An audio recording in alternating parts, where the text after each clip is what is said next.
Welcome back for another video. Today is kind of pretty awesome. Right off the bat, you can see here that I have the Weebill S with me today. Really stoked. I actually got this a little bit earlier this week. I got home really late from work, so I wasn't able to do a proper unboxing, but nevertheless, here's a quick unboxing of the Zhiyun Weebill S.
Now you might be wondering, why do I have this when I still have my DJI Ronin S that I purchased when this thing was pretty much first announced. I mean, it was back ordered, so I kind of sent like myself a reminder to be like, hey, DJI, when it's available, I want to buy it. So I got the email several months later. I think it's a good three months after it was released, because like everyone bought one.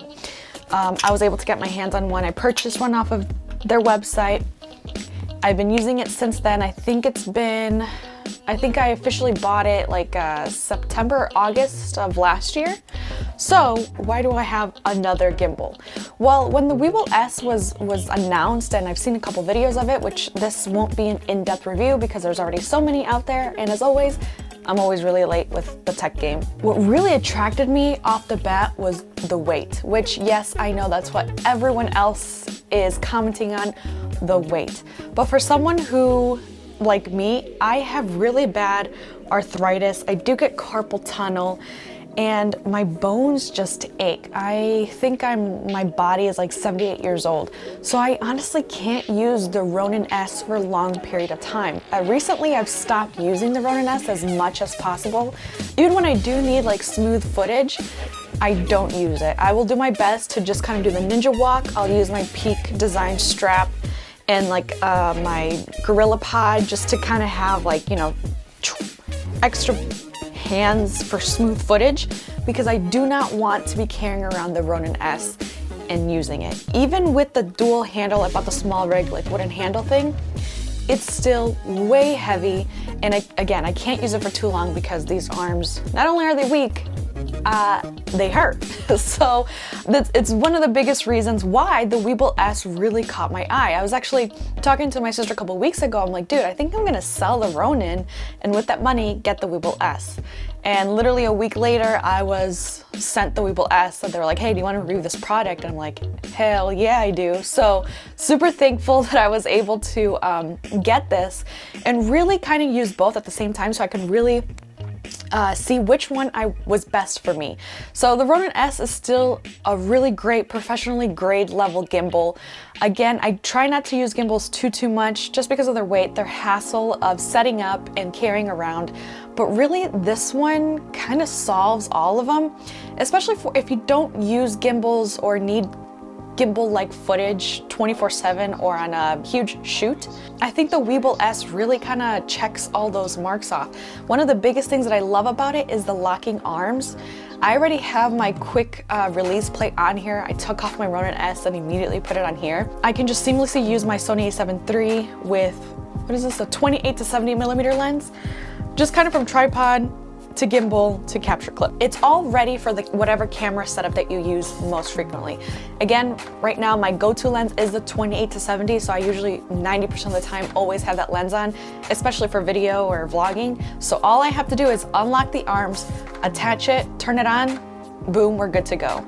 So that was really awesome. I was actually able to use the Weebill S on a shoot a couple days ago for work. I had to go to the Dallas Arboretum and Botanical Garden. I don't know if you guys ever heard of it, if you're from here, or if you have an arboretum in the area that you're at. But I had a shoot there, and it was the perfect time to kind of really use the Weebill S. We were there a good close to 2 hours. And as soon as we walked into the entrance, I turned on the Weebill S and used it. So I used it for a solid almost 2 hours. And I am a little bit sore here because I did leave the tripod on this side here so I can just like quickly go from underslung or any like movement. It was super easy and to do it. The only thing it might be user error. Some footage, which I'll show you guys the footage that I got using it, it was like off to one side. Again, I think it was me, maybe I didn't properly calibrate, one of the settings and whatnot. It wasn't terrible because I could, since I am shooting on a 4K camera, I can, straighten it out and then zoom in. Obviously you do lose whatever you had at the edges, but it's not the end of the world. Again, I'm gonna blame it on myself as user error and not necessarily the Weebill S just yet. I'm going to try to fine tune the settings of it and making sure that I have it properly straight, but that's something that I did notice. I'll show you kind of a before and after of what I got. So again, this isn't an in-depth review of the Zhiyun Weebill S. Again, there's so many out there, but I just kind of wanted to give my 2 cents about it. I really like how small and light it is. I mean, that's kind of it. That's really all I wanted to share with you guys. So those 2 things make this gimbal really, really awesome. Besides the fact that it's a couple $100 cheaper than the Ronin S. I can't remember if the Ronin SC is cheaper or not than this one. I don't know, I'll probably post it up here somewhere. But having this option, a smaller, lighter gimbal with locking arms, is kind of all you need for travel and small shoots. So right now, I am really, really digging this gimbal, and don't tell my Ronin S, but I think I'm gonna sell it and just keep this. I mean, again, why do I need 2 gimbals? I don't. So if you guys have any questions about the Zhiyun Weebill S, let me know down in the comments below. Like this video and subscribe if you're not already. Hit the bell so you get notified when I post new videos because I don't have a proper schedule yet. And with more time, obviously, that I use the Zhiyun Weebill S, maybe I'll do an update review and see if I regretted selling, if I ever do sell, the Ronin S, and if I'm okay sticking with this one.